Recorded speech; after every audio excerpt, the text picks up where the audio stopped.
Ավելին կարող է լինել նաև ավելին։ Բարև ձեզ, հարգելի գործընկերներ, շնորհակալություն պարոն Խանդանյան։ Հարգելի գործընկերներ, ինչպես պարոն Խանդանյանն նշեց, ես հանդես կգամ Հայաստանի Հանրապետության կառավարության ծրագրի 2024 թվականի կատարման ընթացքի եւ արդյունքների մասին զեկույցով, բայց նաև հասկանում եմ, որ երեք շատ կարևոր իրադարձություն է տեղի ունեցել, նաև հայտարարություններ են հնչել, նաև տեսել եմ, որ կան հարցեր եւ անհանգստություններ հասարակության մեջ եւ ուզում եմ նախ կարճ անդրադառնալ դրան, հետո վստահ եմ հետաքրքրություն կունենանք նաև մյուս հարցերին կանդրադառնանք, նաև ուզում եմ լրագրողներին տեղեկացնել, որ մտադիր եմ, եթե բաց հարցեր կմնան, նիստից հետո շարունակել խոսակցությունը, կաշխատեմ մի քանի հարցերի պատասխանել եւ ուզում եմ այսօր հնարավորություն կունենանք իհարկե հնարավորինս ավարտելու նախ եւ ինքս գոնե կաշխատեմ այնպես անել, որ բաց հարցեր չմնան։ Եվ այսպես երեք եւ Հայաստանի Հանրապետությունը եւ Ադրբեջանը արտաքին գործերի նախարարությունները հայտարարեցինք, որ խաղաղության համաձայնագրի շուրջ բանակցությունները ավարտված են, տեքստը երկար բանակցություններից հետո համաձայնեցված է։ Ես սա համարում եմ չափազանց կարևոր հանգրվան հարաբերությունների կարգավորման եւ մեր շուրջ Հայաստանի Հանրապետության շուրջ տարածաշրջանում խաղաղության հաստատման ուղղությամբ, ինչպես նշեցի, տեքստը համաձայնեցված է, Հայաստանի Հանրապետությունը առաջարկում է հնարավորինս արագ շուտապույտ մեկնարկել խորհրդակցություններ Ադրբեջանի հետ պայմանավորվելու համաձայնագրի տեղի, ժամանակի եւ մյուս մանրամասների շուրջ։ Նաեւ, ինչպես ասեցի, նկատեցի, որ ինչ որ հարցեր են առաջացել, շահարկումներ կան, ուզում եմ միանգամից, իհարկե հանգամանալից կխոսենք նաեւ ընթացքում, հարց ու պատասխանի ժամանակ, բայց մի քանի բան ուզում եմ միանգամից ասել։ Ուրեմն հարգելի գործընկերներ, հարգելի քաղաքացիներ, համաձայնեցված համաձայնագրի տեքստում չկա որևէ դրույթ այսպես կոչված միջանցքի մասին։ Ընդհանրապես ապաշրջափակման մեխանիզմների մասին որևէ բան համաձայնագրի տեքստում չկա։ Կա պատրաստակամություն համագործակցել տարբեր ոլորտներում, երկկողմ պատրաստակամություն, այդ թվում նաև տրանսպորտային, տրանզիտ, տնտեսական հարցերում։ Սա մտահոգությունների այն համատեքստի տեսանկյունից, որում ընկալում ենք միջանցքը եւ որի մասին տարբեր կողմերից պայմաններ են հնչել, պետք է որ այս մտահոգությունը փարատի։ Մյուս կողմից մեր մոտեցումը ապաշրջափակմանը շատ լավ հայտնի է, հրապարակային է եւ փոփոխություններ չի կրել։ Մենք ներկայացրել ենք այդ մոտեցումը, մենք նաեւ տեղեկացրել ենք հանրությանը, որ մենք այդ մասին շատ կառուցողական մեր համոզմամբ երկուստեք ընդունելի առաջարկ ենք ներկայացրել ադրբեջանական կողմին եւ այդ առաջարկը հետեւյալն է՝ նախ ապաշրջափակել երկաթուղիները, հնարավորություն տալ երկու երկրներին օգտվել միմյանց երկաթուղային ցանցերից, ինչպես ողջ աշխարհը մենք եւս կարծում ենք, որ կարող ենք որոշակիորեն բարձրացնել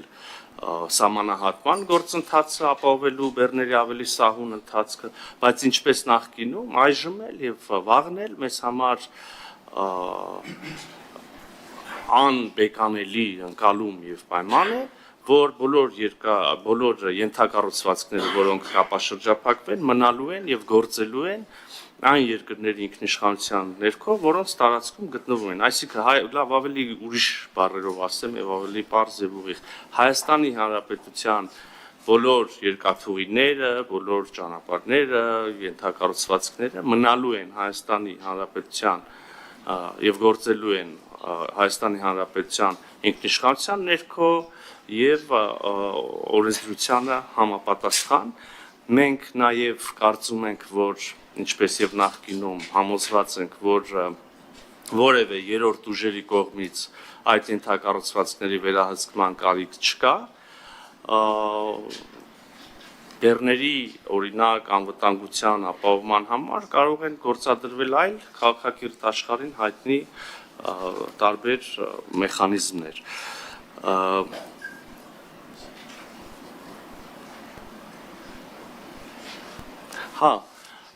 Համաձայնեցված տեքստում չկա որևէ դրույթ այն մասին, որ մինչև խորհրդային միության փլուզումը երկու երկրների տարածքներում բնակեցված եւ հետո այդ տարածքները լքած մարդիկ պետք է վերադառնան իրենց տները կամ այն տարածքները, որտեղ իրենց նախնիները ապրել են։ Նաեւ ուզում եմ անպայմանորեն ասել, որ լսեցինք ադրբեջանական կողմի մեկնաբանությունը Հայաստանի Հանրապետության սահմանադրության մասին, այս մասին իհարկե բնականաբար համաձայնագրի համաձայնեցված տեքստում կրկին ոչինչ չկա, ընդհանրապես համաձայնագրի տեքստում որևէ միակողմանի կարգավորում չկա։ Չկա նաև սահմանադրությունների մասին կարգավորում։ Հայտնի է, որ մենք էլ ունենք մեր մտահոգությունները Ադրբեջանի սահմանադրության մասին, հայտնի է, որ մենք տեսնում ենք այնտեղ որոշակի նկրտումներ Հայաստանի Հանրապետության տարածքային ամբողջականության դեմ նկատմամբ, բայց նաև հայտնի է, որ մենք կարծում ենք, որ համաձայնագրի տեքստում ունենք որոշակի դրույթներ, որոնք փարատում են, եթե նույնիսկ, իսկ մենք համոզված ենք, որ ոչ, եւ մենք ունենք առնվազն մեր սահմանադրության մասով մեր սահմանադրական դատարանի համապատասխան դիրքորոշումը մեկ այլ առիթով, սա սահմանազատման հանձնաժողովների կանոնակարգերի հաստատման, ավերացման գործընթացում հայտնի սահմանադրական դատարանի դիրքորոշումը, որը հստակ ուղենիշ է եւ փարատում է բոլոր մտահոգությունները, բայց եթե նույնիսկ տեսականորեն իսկապես սահմանադրություններում կարող են լինել այդպիսի պահանջներ, ապա նաև մենք համաձայնագրի տեքստի ստորագրմամբ եւ վավերացմամբ, իդեպ այդ վավերացումը կրկին պետք է անցնի մեր սահմանադրական դատարանով մեր պարագայում, մենք ընդմիշտ այդ հարցերը կարող ենք համարել փակված։ Ինչևէ, ամեն դեպքում, ինչպես որևէ խաղաղության համաձայնագիր, կարծում եմ կարևոր է որևէ խաղաղության համաձայնագրի պարագայում, մեր դեպքում եւս կարծում եմ, որ դատողություններ անելիս պետք է հիշենք մի քանի կարևոր հանգամանք։ Օրինակ, խաղաղության համաձայնագիր միշտ առնվազն ինձ հայտնի պատմությունից բոլոր դեպքերում եւ կամ այնքան ինչքան ես եմ տեսությունը ընկալում, խաղաղության համաձայնագրերը միշտ կնքվում են երկրների միջև, ովքեր մինչ այդ վարկյանը ունեցել են թշնամություն, միմյանց նկատմամբ թշնամանք, պատերազմ, զոհեր եւ հետեւաբար բարեկամների հետ խաղաղություն չեն կառուցում, բարեկամների հետ զարգացնում են հարաբերությունները։ Մեր դեպքում եւս պարզ է, որ եղել է պատերազմ, եղել է տարիների թշնամանք երկու կողմից եւ այստեղ ուզում եմ կարևորել երկրորդ դիտարկումը խաղաղության համաձայնագրերի մասին։ Ընդհանրապես որևէ խաղաղության համաձայնագիր, ամենայն դեպս պատմությունից ինձ այդպես է հայտնի, ես այլ դեպք չեմ հիշում, միանգամից բոլոր հնարավոր հարցերի պատասխանները չի տալիս, միանգամից այդպես կախարդական փայտիկով երկու երկրներին եւ ժողովուրդներին բարեկամներ չի դարձնում, համագործակից չի դարձնում, իհարկե լինում են բազմաթիվ հարցեր, այդ թվում զգայուն եւ գերզգայուն, որոնք հետո պետք է քննարկվեն, կարգավորվեն եւ մեր խաղաղության համաձայնագրի համաձայնեցված տեքստը եւ ստորագրման պատրաստ տեքստը եւս այս առումով բացառություն չի, բայց կարևոր է օրինակ նշել, որ այս համաձայնագրում նախատեսվում են մեխանիզմներ, որոնք մենք եւ Ադրբեջանը համաձայնագրի ուժի մեջ մտնելուց հետո կարող ենք օգտագործել խնդիրները լուծելու համար եւ հարաբերությունների վերջնական կարգավորելու համար, օրինակ, մի փոքրիկ նշում անեմ այստեղ, ես իհարկե հասկանում եք հարգելի գործընկերներ, որ որոշակիորեն կաշկանդված են բառացիորեն մեջբերելու կամ բացելու համաձայնագրի տեքստը, բայց նաեւ վարչապետն էլ ասեց, մեծ հաշվով բովանդակությունը հայտնի է բոլորին։ Եվ ուզում եմ ասել, որ համաձայնագրում նախատեսվում են մեխանիզմներ, որոնցով մենք կարող ենք շարունակել քննարկումները դեպի հարաբերությունների կարգավորում ինչ կրկին շահարկվեց եւ որոշակի անհանգստություններ առաջացրեց։ Մինսկի խումբը նաև գիտեմ, որ հարցնեք հետաքրքիր է։ Մինսկի խմբի վերաբերյալ մեր դիրքորոշումը եւս հայտնի է։ Մենք կարծում ենք, որ հարաբերությունների կարգավորումից հետո համենայն դեպս այն կարևոր քայլի կատարումից հետո ինչպիսին կլինի խաղաղության համաձայնագրի կամ եթե ավելի ճշգրիտ նշենք Ադրբեջանի, Հայաստանի Հանրապետության եւ Ադրբեջանի Հանրապետության միջև խաղաղության եւ հարաբերությունների հաստատման համաձայնագրի կնքումից հետո կարող ենք համարել, որ ինստիտուցիոնալ առումով արդեն փաստաթղթավորված, եթե կարելի ասել, հակամարտությունը մոտեցավ ավարտին եւ այդ պահին արդեն մենք էլ կարող ենք ասել, որ Մինսկի խմբի գործունեության անհրաժեշտությունը չկա։ Մինչ այս պահը ցավոք մենք տեսնում ենք, որ որոշ հռետորաբանության տարրեր, ապակառուցողականության տարրեր, որոնք մենք շարունակաբար իհարկե հանդիպում ենք ադրբեջանական կողմից, մեր համար մտահոգիչ են հենց այս կոնտեքստում։ Ուզում եմ նորից հստակ հայտնել մեր դիրքորոշումը այն պահին, երբ որ մենք կունենանք ստորագրված խաղաղության համաձայնագիր, մենք եւս կունենանք մեր վերապահումները Մինսկի խմբի հետագա գործունեության հետ կապված։ Մի մտահոգություն եւ անհանգստության էլ հանդիպեցի, ուզում եմ վստահեցնել համաձայնագրում նախատեսված իսկ թվում է շատ բարձ եւ ակնհայտ բան, բայց թերևս կարիք կա ասելու համաձայնագրում համաձայնեցված, նախատեսված որևէ դրույթ, որևէ պայմանավորվածություն կարող է կյանքի կոչվել համաձայնագրի ստորագրումից, վավերացումից եւ ուժի մեջ մտնելուց հետո չի կարծում, որ նույնիսկ այս թեմայով շահարկումներ կլինեն եւ անհրաժեշտություն կլինի սրան անդրադառնալ։ Իհարկե կլինելի հարցեր կշարունակեմ նաև մեր դիրքորոշումները ներկայացնել, բայց ինչպես նշեցի, մեր այսօր հանդիպելու առիթը կատարողական ներկայացնելն է, մեր արտաքին գործերի նախարարության մասով զեկույցով հանդես գալը եւ կարծում եմ, որքան էլ որ մյուս թեմաները չափազանց ակտուալ են, եւ ես փորձեցի մի մասին ուղղակի մի անգամից անդրադառնալ, ու թերևս անհարգալից կլիներ ազգային ժողովի նկատմամբ, եթե խուսափեինք բուն զեկույցից, հետեւաբար խնդրում եմ զինվել համբերությամբ։ Իհարկե ես միայն մի մասը կներկայացնեմ մեր գործունեության, մենք առիթ ունեցել ենք այս մասին խոսելու եւ ես ինքս կոնե եւ բյուջետային գործընթացի շրջանակներում եւ նաեւ այս տարվա սկզբին ես հանդես եմ եկել մամլո ասուլիսով պատասխանեմ լրագրողների հարցին 24 թվականի մեր գործունեության վերաբերյալ։ Ուզում եմ սկսեմ կառավարության զեկույցի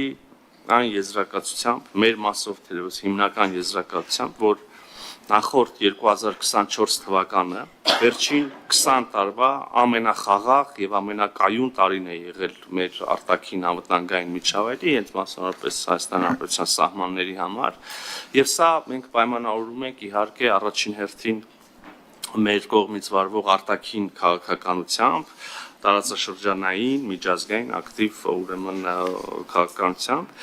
մեր կառավարության նպատակը Հայաստանի Հանրապետության անկախությունը, ինքնիշխանությունը, տարածքային ամբողջականությունը, անվտանգությունը պահպանելն ու ամրապնդելն է, սա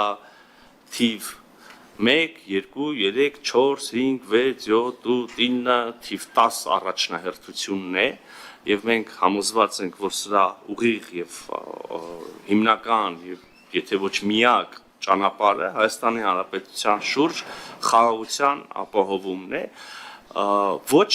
միայն կամ ոչ այնքան այն պատճառով, որ խաղաղությունը ընդհանրապես լավ գաղափար է, հակառակը զոհեր է ենթադրում, հակառակը, չգիտեմ, արյունահոսություն է ենթադրում եւ այլն, ոչ միայն եւ ոչ այնքան այն պատճառով, որ հակառակը, որ խաղաղությունը ընդհանրապես այն միջավայրն է, միակ միջավայրն է, որտեղ մարդը կարող է, չգիտեմ, արարել ապրել ուղակի եւ երջանիկ լինել եւ զարգանալ, այլև պետք է խոստովանենք, սա էլ գաղտնիք չի, որ խաղաղությունը մեզ համար ունի շատ կիրառական, ուղղակի գոյաբանական նշանակություն։ Նպատակին հասնելու համար կառավարությունը որդեգրել է բալանսավորված եւ բալանսավորման արտաքին քաղաքականություն, որն արտահայտվում է նաեւ տարածաշրջանային քաղաքականության ոլորտում, խնդիր ունենալով նախ ախտորոշել Հայաստանի Հանրապետության շուրջ առկա բացասական ագրեսիվ դրսևորումները, ապա կառավարել այդ դրսևորումները եւ լավ մտածված եւ իրականացված քաղաքականության շնորհիվ նվազեցնել բոլոր հնարավոր մարտահրավերները, ռիսկերը եւ հեռանկարում իհարկե զրոյացնել դրանք։ Եվ այստեղ չափազանց կարևոր է նշել, որ ինչպես նախկինում այս պահին եւս եւ հենց այս համատեքստում, այս փուլում նշած համատեքստում մեզ համար շարունակում է առանցքային մնալ քաղաքականությունների լեգիտիմությունը միջազգային իրավունքի եւ կարգի տեսանկյունից։ Իհարկե առաջնային մեր ջանքերը ուղղված են մեր տարածաշրջանին, հասկանալիորեն հարաբերությունների կարգավորմանը այն հարևանների հետ, ում հետ մենք չունենք հարաբերություններ կամ ունենք թշնամանքի պատմություն, եւ հարաբերությունների էական զարգացում այն հարևանների հետ, ում հետ մենք հիմա էլ ունենք շատ ջերմ գործընկերային հարևանային հարաբերություններ։ Իհարկե առաջերտին պետք է Ադրբեջանի մասին խոսեմ, մի քանի տվյալներ ուղղակի ձեր գիտության համար։ 2024 թվականին տեղի ունեցել վարչապետի Հայաստանի Հանրապետության վարչապետի եւ Ադրբեջանի նախագահի երկու պետական սահմանի սահմանազատման ու սահմանային անվտանգության պետական հանձնաժողովների 5 արտաքին գործերի նախարարների 5 հանդիպում Հայաստանի եւ Ադրբեջանի միջև բանակցություններն ըստ էության ընթացել են երկկողմ ձևաչափով, բայց արդից ուզում եմ օգտվել եւ երախտագիտություն հայտնել բոլոր այն երկրներին, կողմերին, ովքեր պատրաստակամություն են շարունակաբար հայտնել հյուրընկալել մեր հանդիպումները, կազմակերպել այդ հանդիպումները։ 2024 թվականի առանցքային իրադարձությունը Հայաստան-Ադրբեջան պետական սահմանի սահմանազատման գործընթացի մեկնարկն էր, ինչը երկու երկրների անկախության պատմության մեջ տեղի ունենում առաջին անգամ։ Ապրիլ-մայիս ամիսներին Հայաստանի Տավուշի մարզի եւ Ադրբեջանի Ղազախի շրջանի հայտնի հատվածում իրականացվեց պետական սահմանի շուրջ 12.7 կիլոմետր հատվածի սահմանազատում սահմանագծում։ Օգոստոսին ստորագրվեց երկու երկրների համապատասխան սահմանային հանձնաժողովների միջև աշխատանքների ուրեմն համատեղ գործունեության մասին կանոնակարգը, որը համապատասխան ներպետական ընթացակարգերով վավերացվեց եւ ես համոզված եմ, որ սա երկու երկրների միջև սահմանի սահմանազատման գործընթացը ակնհայտորեն դնում է արդեն ինստիտուցիոնալ հիմքի վրա, աշխատանքները շարունակվել են եւ այս պահին էլ շարունակվում են ընթացիկ տարում 2025 թվականին։ Գիտեք, որ 25 թվականի հունվարի 16-ին կայացել է հանձնաժողովների 11-րդ հանդիպումը։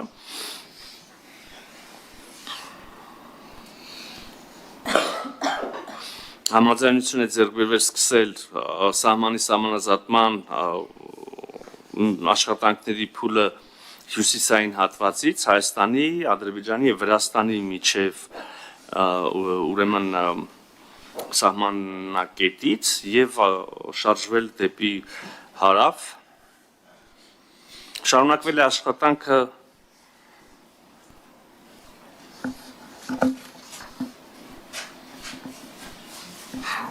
հատվածի մասին մի քիչ խոսեցինք։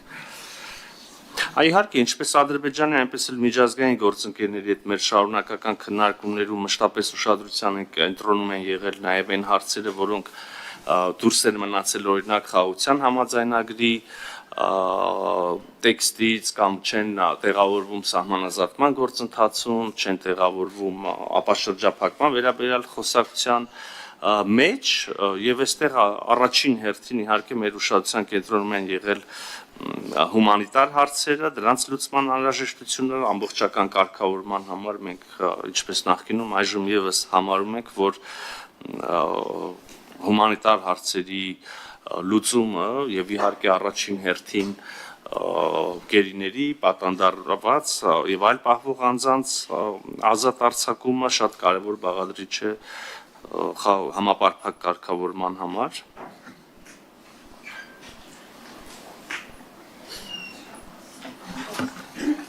Ապա շրջափակման ուղղությամբ ուղղակի ավելացնեմ, որ մենք դեռ սպասում ենք Ադրբեջանի պաշտոնական պատասխանին, քիչ առաջ նշածս առաջարկի վերաբերյալ, կարծում ենք, որ այս առաջարկը, եթե այն իրագործվի, լիովին համապատասխանում է եւ երկու երկրների շահերին, եւ տարածաշրջանային երկրների շահերին եւ ավելի նույնիսկ տարածաշրջանից դուրս գտնվող երկրներին, սա մեր մոտեցումը արտացոլված է տեղյակ եք խաղաղության խաչմերուկ նախագծում, ուրախությամբ պետք է ուղղակի փաստենք, որ նախագիծը ավելի ու ավելի է հայտնի դառնում աշխարհում եւ կան բազմաթիվ երկրներ, որոնք շարունակվում են եւ այդ շարքը շարունակվում է, այս գործընթացը շարունակվում, որոնք հետաքրքրություն են ցուցաբերում խաղաղության խաչմերուկում, ողջունում են խաղաղության խաչմերուկը իրենց պլաններում կամ տեսլականներում կապում են խաղաղության խաչմերուկը իրենց վերաբերելի եւ իրենց համար կարեւոր տրանսպորտային հանգույցներին, լոգիստիկ ծրագրերին վերջին երկու օրինակ ուղղակի բերեմ, որտեղ մի քանի օրվա պատմություն է, Չինաստանում տեղ ունեցան խորհրդակցություններ Հայաստանի եւ Չինաստանի արտաքին գործերի նախարարությունների կողմից, եղավ համապատասխան արձանագրություն, հաղորդագրություն եւ այդտեղ եւս երկու կողմերը Հայաստանը եւ Չինաստանը կարեւորություն հաղորդեցին խաղաղության խաչմերուկին։ Խաղաղության խաչմերուկը արտացոլված էր նաեւ երկու օր առաջ Հայաստանի եւ Նիդերլանդների թագավորության միջև ստորագրված ռազմավարական համագործակցության փաստաթղթի մեջ ուզում եմ ասել, որ խաղաղության խաչմերուկ ծրագիրը շարունակում է ճանաչողություն եւ ողջույններ ձեռք բերել։ Իհարկե, երբ խոսում ենք տարածաշրջանից, երկրորդ երկիրը, որին կուզենայի ուշադրություն դարձնել եւ խոսել ձեր հետ այդ մասին, Թուրքիան է։ Թուրքիայի հետ մեր կարգավորման գործընթացը եւս շարունակվում է։ Առանցքային են կրկին օրինակ բացի դիվանագիտական հարաբերությունների հաստատումից առանցքային է սահմանների բացումը, մեր միջև նոր կրկին տրանսպորտային ուրեմն ենթակառուցվածքների վերագործարկումը, Գյումրի-Կարս երկաթուղու գործարկումը ուղղակի կենսական նշանակություն ունի եւ կարող է ապահովել ընդհանուր միջև, այսինքն Պարսից ծոցի եւ Սև ծովի միջև ամբողջ տրանսպորտային շարժի մեջ առանցքային դեր ունենալ եւ նաեւ միջերկրական ծովի։ Ունենք որոշակի պայմանավորվածություններ, պայմանավորվել ենք օրինակ համատեղ վերականգնել Անիի կամուրջը պատմական, սա ուղղակի լրացնում է արդեն իսկ իրականացված որոշումները, որոնք սահմանում են ուղիղ օդային թռիչքներ, օդային բեռնափոխադրումների խոչընդոտների վերացում։ Գիտեք, պայմանավորվածություններ ունենք, որոնք մինչ այս պահը կյանքի չեն կոչվել, օրինակ երրորդ երկրների քաղաքացիների համար ազատ շարժը սահմանով, այս սահմանի բացումն անցանալ եւ Հայաստանի եւ Թուրքիայի քաղաքացիների համար, ովքեր դիրվառնագիտական անձնագիր ունեն։ Տեղյակ եք նաև, որ փետրվարի 28-ից Հայաստան-Թուրքիա պետական սահմանի մարգարե անցման կետում, որը արդեն կառավարության որոշմամբ հիմնանորոգվել է, սահմանային ծառայությունը իրականացվում է բացառապես Հայաստանի Հանրապետության սահմանապահ զորքերի ուժով։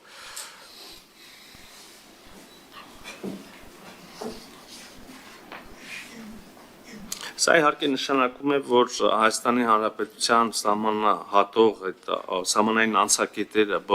բոլոր անցակետերը արդեն մարտի 1-ից,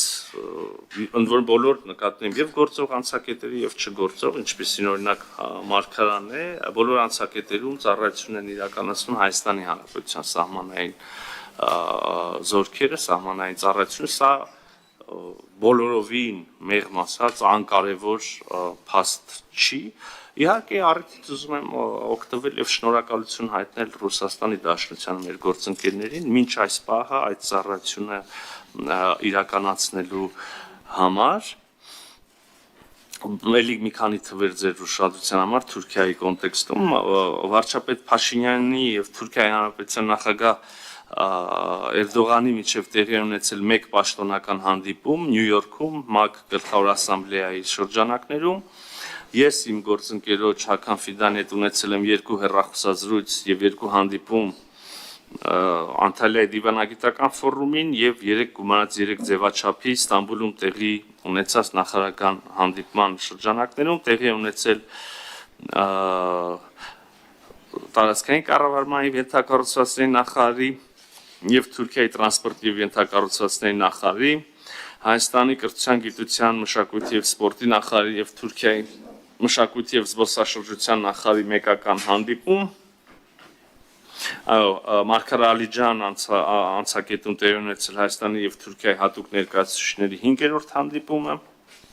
մեր մյուս հարևանի Իրանի Իսլամական Հանրապետության հետ մեր շատ ակտիվ երկխոսությունը եւ սերտ համագործակցությունը շարունակվել է, շատ հետաքրքիր փաստ 23 թվականի համեմատ Հայաստանի եւ Իրանի միջև առևտրաշրջանառությունը կազմել է շուրջ 737.5 միլիոն ամերիկյան դոլարին համարժեք գումար, սա 6.5%-ի աճ է, սա ամենևին սահմանը չէ, շեմը չէ, նպատակ է դրված եւ ղեկավարների կողմից համապատասխան գերատեսչությունների առջև խնդիր է դրված շարունակել էականորեն ավելացնել այս թիվը։ Ուզում եմ ընդգծել տրանսպորտի ուղղությունը, կարևոր էր Ագարակ Քաջարան 32 կիլոմետրանոց ճանապարհատվածի շինարարական աշխատանքների մեկնարկը, ամեն առիթի դեպքում մենք իհարկե ընդգծում ենք, թե որքան կարևոր է եւ որքան ենք մենք գնահատում Իրանի դիրքորոշումը Հայաստանի Հանրապետության տարածքային ամբողջականության, սահմանների անխախտելիության վերաբերյալ, սա դիրքորոշում է, որ Իրանի բարձրաստիճան պաշտոնյաները շարունակաբար հնչեցնում են։ Վարչապետ Փաշինյանը մասնակցել է ողբերգական ավիավթարի հետևանքով զոհված Իրանի նախագահ Էբրահիմ Ռայիսի եւ արտգործնախարար Հոսեյն Ամիր Աբդոլլահյանի հրաժեշտի արարողությանը, վարչապետը մասնակցել է Իրանի Իսլամական Հանրապետության նորընտիր նախագահ Մասուդ Փեժեշքյանի երթմնակալության արարողությանը, վարչապետը երկու հանդիպում են ունեցել գերագույն առաջնորդ Սեյեդ Ալի Խամենեի հետ, տեղի ունեցել Նիկոլ Փաշինյանի եւ Իրանի նախագահ Փեժեշքյանի երկու հանդիպում եւ մեկ հեռախոսազրույց։ Իրանում կայացել է Հայաստանի Հանրապետության եւ Իրանի միջկառավարական համատեղ հանձնաժողովի 18-րդ նիստը, Պաշտպանության նախարար Սուրեն Պապիկյանն է պաշտոնական այցով այցելել Իրան, ինքս երկու հանդիպում եմ ունեցել Իրանի նախարար Արաղչիի հետ, Եվրասիական միջկառավարական խորհրդի հերթականիստի շրջանակներում վարչապետի հրավերով Հայաստան է այցելել Իրանի առաջին փոխնախագահ Արեֆի գլխավորած պատվիրակությունը, ընթացիկ տարվա արդեն փետրվարին ես հնարավորություն ունեցել Ժնևում հանդիպել նախարար Արաղչիին եւ առաջիկայում եւս սպասվում են շփումներ, մենք սպասում ենք նախարար Արաղչիին մոտ ապագայում նաեւ Երևանում, մեր 4-րդ հարևանը ում հետ նախորդ տարի հաստատեցինք ռազմավարական գործընկերություն Վրաստանն է, իհարկե նաև այն ժամանակ, երբ այդ փաստաթուղթը ստորագրվում էր, ընդունվում էր, մենք շեշտում էինք Հայաստանի եւ Վրաստանի հարաբերությունները ըստ էության մինչ այդ էլ բնույթով, բովանդակությամբ, էությամբ ռազմավարական էին, բայց նաև մենք այժմ փաստաթուղթ ստորագրեցինք այդ մասին, հույս ունենք, որ այս փաստաթուղթը նորից կօգնի ավելացնելու մեր գործընկերության շրջանակը, վարչապետերը փոխադարձ պաշտոնական այցեր ունեցել, իմ այցն է տեղի ունեցել Թբիլիսի, որը էլի արդեն առաջիկայում ուրեմն հանդիպումներ նախատեսվում, այդ այցը արդեն իսկ փոխադարձվել է այս տարվա հունվարին, առևտրաշրջանառությունը 333.5 միլիոն ԱՄՆ դոլարից մի փոքր ավել է, աճել է 27%-ով 23 թվականի համար, սա եւս շատ շոշափելի ուրեմն ցուցանիշ է եւ կրկին շեմը չի, սահմանը չի տեղ կա ավելացնելու 24 թվականի ընթացքում պետք է նշեմ շարունակել ենք Ռուսաստանի Դաշնության հետ մեր բարձրագույն եւ բարձր մակարդակներով երկխոսությունը տեղի ունեցել վարչապետ Փաշինյանի եւ նախագահ Պուտինի երկու հանդիպում, երկու հեռախոսազրույց տարվել են աշխատանքներ առանձին, այդ թվում տարածաշրջանային հարցերի շուրջ միակողմանի մեկնաբանություններից խուսափելու համար տարվա վերջում նախատեսված էր իմ այցը Ռուսաստանի Դաշնություն եւ հանդիպումը շփումները իմ գործընկերոջ հետ Սերգեյ Լավրովի հետ տեխնիկական որոշ պատճառներով այցը հետաձգվեց, բայց արդեն տեղի ունեցավ գիտեք այս տարվա սկզբին հունվարի կեսերին Միացյալ Նահանգների հետ տարին շատ հետաքրքիր էր, զարգացումներ եղան։ Եթե կարճ ապա Երևանում անցկացված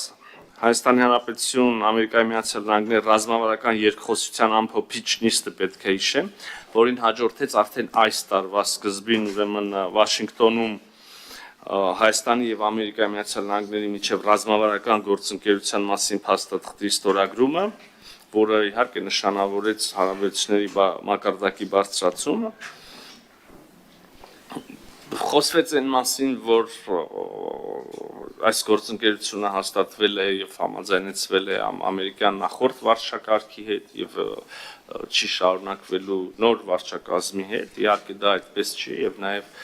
նոր վարչակազմի ներկայացուցիչները արդեն անցումային փուլում ընդգրկված են եղել աշխատանքներում եւ հիմա կարող եք նաեւ հուսամ փաստել, որ մեր ակտիվ աշխատանքները Միացյալ Նահանգների նոր վարչակազմի, նախագահ Թրամփի, նրա թիմի ներկայացուցիչների հետ շարունակվում են։ Հիշում եք վարչապետի հանդիպումը փոխնախագահ Վենսի հետ, կա աշխատանք ուրեմն թիմի այլ ներկայացուցիչների հետ, առաջիկայում եւս կլինեն որոշակի նորություններ, իդեպ նույն ռազմավարական ուրեմն համագործակցության փաստաթղթով նախատեսված ուրեմն որոշ բաների կյանքի կոչման ուղղությամբ Եվրոպական միության հետ մեր գործընկերության խորացման մասին շատ է խոսվել, նաեւ ձեր օրակարգում կան դրան վերաբերող հարցեր։ Մի քանի բան հիշեցնեմ կրկին, քանի որ ամփոփում ենք 2024 թվականը։ Հուլիսին Եվրոպական միության խորհուրդը ընդունեց Հայաստանին խաղաղության եվրոպական գործիքի ներքո աջակցություն տրամադրելու եւ մուտքի արտոնագրերի ազատականացման շուրջ երկխոսության մեկնարկի վերաբերյալ որոշումներ, հատկապես վիզաների ազատականացման մասին մենք բոլորս տարիներ շարունակ խոսել ենք, ահա ունենք պաշտոնական գործընթացի ուրեմն երկխոսության մեկնարկը,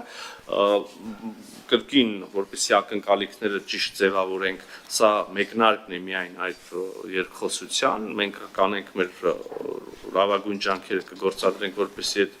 երկխոսությունը արագ, դինամիկ, հնարավորինս ընթանա, բայց պետք է հասկանանք, որ գործ ունենք գործընթացի հետ եւ այնպես չի, որ հաջորդ ամիս կունենանք արդեն արդյունքներ, սովորաբար տարիներ են տևում այս process-ները։ Խաղաղության եվրոպական գործիքի վերաբերյալ էլ ասեմ, որ սա առաջի անգամ էր, աննախադեպ էր, այս պայն էլ Եվրոպական Միացյալ Նահանգների Եվրոպական միությունում համապատասխան ուրեմն օղակներում քննարկվում է այս տարի եւս մեզ այդ գործիքի ներքո աջակցություն տրամադրելու հարցը։ Եվրաջաստի հետ համագործակցության համաձայնագիր ստորագրվեց, սա նորից ինստիտուցիոնալ հիմքերի վրա կդնի եւ կընդլայնի մեր համապատասխան իրավապահ համակարգերի միջև գործակցությունը։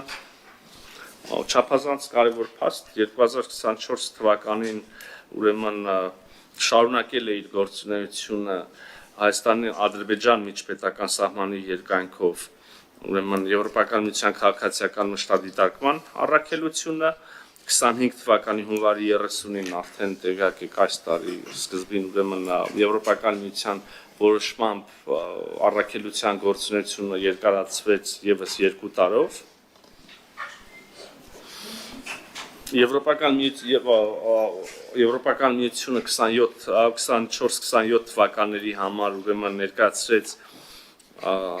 դիմակայունություն եւ աճ ծրագիրը, այս ծրագիրը միտված է Հայաստանի տնտեսական, էներգետիկ դիմակայունության ամրապնդմանը, ռազմավարական նշանակություն ունեցող ենթակառուցվածքների զարգացմանը, ներդրումային հոսքերի խթանմանը,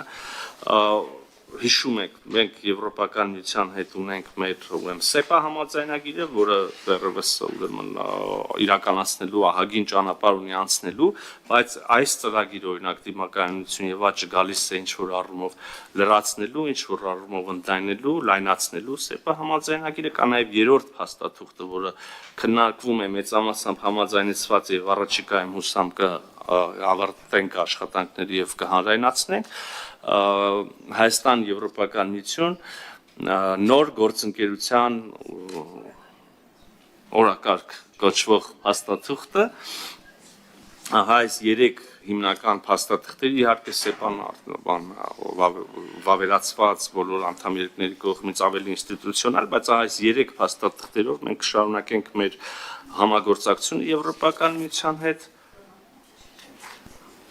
Եվրոպական միության երկրներից ուզում եմ առանձնացնել անպայման ուրեմն Ֆրանսիայի հետ հարաբերությունները մենք 24 թվականի ընթացքում շարունակել ենք շատ դինամիկ խորացնել եւ ընդլայնել։ Կայացել է վարչապետ Փաշինյանի 3 այց Ֆրանսիա, եւս 3 անգամ հանդիպում է տեղ ունեցել բազմակողմ հարթակներում։ Ֆրանսիայի արտգործնախարարների հետ ունեցել ենք 3 հանդիպում։ Տեղի ունեցել Ֆրանսիայի պաշտպանության նախարարի այցը Հայաստան եւ ՀՀ պաշտպանության նախարարի այցը Ֆրանսիա։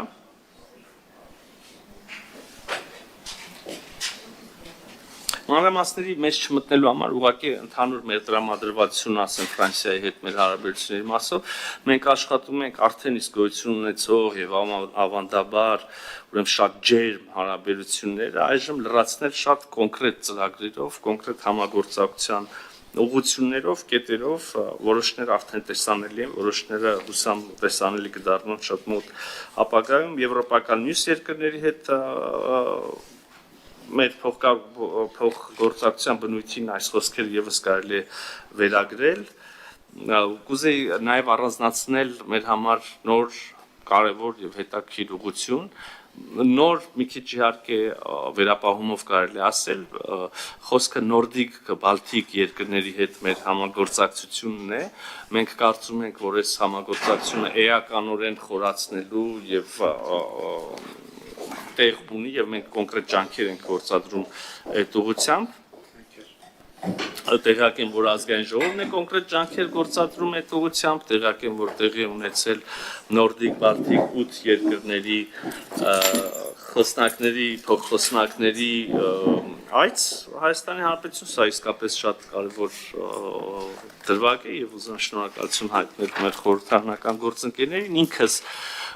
հանդիպել եմ նաեւ այս ձևաչափով արտաքին գործերի նախարարներին այդ հանդիպումը տեղի ունեցել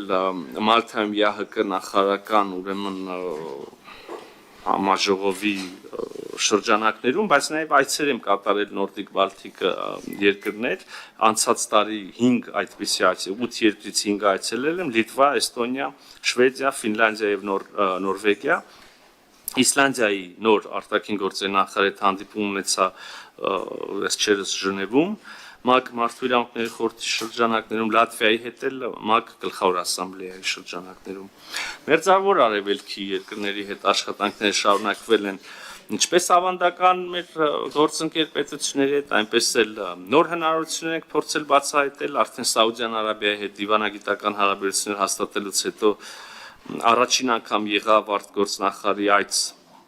Ռիադ կայացել են այցեր Կատար, Բահրեյն տեղի ունեցել վարչապետ Փաշինյանի այցը Եգիպտոս, բարձրագույն մակարդակում երկկողմ շփումներ են ունեցել նաև Արաբական Միացյալ Էմիրությունների, Իրաքի, Լիբանանի, Ալժիրի ներկայացուցիչների հետ Արաբական Էմիրությունների հետ քաղաքական օրակարգից զատ կարող եմ նշել, որ 24 թվականի փետրվարի 1-ին ուժի մեջ է մտել Հայաստանի եւ Էմիրությունների միջև, ուրեմն Էմիրությունների քաղաքացիների համար մուտքի արտոնագրերի այդ վիզաների պահանջի փոխադարձաբար վերացման մասին արձանագրությունը, սա էականորեն նպաստել է մարդկանց շարժին երկու երկրների միջև, հետաքրքրական փաստ 23 թվականի համեմատությամբ Հայաստանից Էմիրություններ այցերը աճել են 58%-ով։ Մերձավոր Արևելքի մասին խոսելիս չեմ կարող չնշել, չկարևորել Հայաստանի Հանրապետությունը ճանաչել է Պաղեստինի պետությունը 24 թվականին, մարդասիրական օգնություն ենք ուղարկել Գազայի բնակչությանը։ Իհարկե մեր ուշադրության կենտրոնում են եղել եւ շարունակում են մնալ Սիրիայում զարգացումները Դամասկոսում մեր դեսպանությունը եւ Հալեպում մեր գլխավոր հյուպատոսությունը շարունակում են աշխատել արտակարգ ռեժիմով Արևելյան ուղղությամբ Չինաստանի, Հնդկաստանի հետ ունենք պետք է ասեմ օրեցօր զարգացող համագործակցություն, որն ընդգրկում է ինչպես ավանդական ուղղություններ, ոլորտներ, այնպես էլ ուրեմն նոր ոլորտներ ենք բացահայտում։ Սեպտեմբերից Երևանից Չինաստանի Ուրումչի քաղաք գործում է ուղիղ թռիչք, մենք աշխատում ենք եւ պետք է որ շատ մոտ ապագայում կարողանանք հանրայնացնել Երևանի եւ Նոր Դելհի միջև ուրեմն ուղիղ չվերթի մեկնարկը արդեն խոսեցի Հայաստանի եւ Չինաստանի արտաքին գործերի նախարարությունների միջև քաղաքական խորհրդակցությունների մասին պետք է ասեմ, որ մոտ ապագայում այս ուղղությամբ եւս սպասում ենք եւ հուսով ենք կազդարենք շատ հետաքրքիր զարգացումներ։ Կենտրոնական Ասիայում մենք ունենք շատ խոստումնալից գործընկերություն, շատ հագեցած էր տարին Ղազախստանի հետ բարձրաստիճան երկխոսությամբ այցերով երկու երկրների նախագահների փոխայցելություններ եղան, արտգործնախարարի այցը եղավ Երևան, ես առաջիկա օրերին պատրաստվում եմ ինքս փոխադարձ այցով այցելել Աստանա։ Մեզ համար շատ նոր հետաքրքիր ուղղություն է Աֆրիկան, մենք ավանդաբար այնտեղ ներկայացված ենք եղել ամենահյուսիսում, Եգիպտոսում, վերջին տարիներին նաև Եթովպիայում, ուզում եմ ասել, որ մենք շարունակելու ենք հետաքրքրված լինել, փորձելու ենք այլ երկրներում եւս ներկայություն ապահովել, իհարկե հասկանում եք, որ նաև այս ամենը մի քիչ երբեմն ցավոք սրտի հանգում են ոչ միայն քաղաքական որոշումների եւ նախընտրումների, այլև զուտ ֆինանսական ռեսուրսների։ Լատինական Ամերիկայի հետ ավանդաբար բարեկամական փոխգործակցություն ունենք, այցելեցի Արգենտինա եւ Ուրուգվայ, այս տարի արդեն տեսանք ուրեմն նաև նախագահի այցը Լատինամերիկյան երկրներ, գրասենյակներ ենք բացել Սերբիայում եւ Լյուքսեմբուրգում։ Այս տարի առաջ անցնելով նշեմ գուցե հետաքրքիր դեսպանություններ ենք բացելու Կիպրոսում եւ Հունգարիայում, նաեւ էլի ծրագրեր ունենք մերձավոր արևելյան երկրների մասով չեմ շտապի ազդարարել, բազմակողմ հարթակները իհարկե մեր ամենակարևոր ուղղություններից են նաև կառանձնացնի 24 թվականի համար անդամակցությունը միջազգային քրեական դատարանին Հայաստանում շատերը արդեն ուշադրություն չեն դարձնում եւ մոռացության են փորձում մատնել, բայց տեղի ունեցել միշտ չափազանց կարևոր իրադարձություն Հայաստանի համար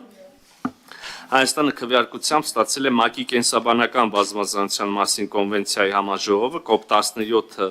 ուրեմն Երևանում անցկացնելու մասին որոշումը COP17-ը տեղի կունենա 2026 թվականին, բայց մենք արդեն իհարկե սկսել ենք աշխատանքները այդ ուղղությամբ Միջոցառումներ միջազգային չափազանց կարևոր էր եւ այս տարի մենք նորից կունենանք եւ փորձելու ենք սա ավանդական դարձնել Երևանյան երկխոսությունը ցեղասպանության ուրեմն դեմ ցեղասպանության հանցագործության 5-րդ գլոբալ ֆորումը ունեցանք Սահմանափակվեմ այսքանով շնորհակալ եմ հուսամ չձանձրացրեցի ձեզ հարգելի գործընկերներ Շնորհակալություն պարոն նախարար մանրամասն զեկույցի համար հիմա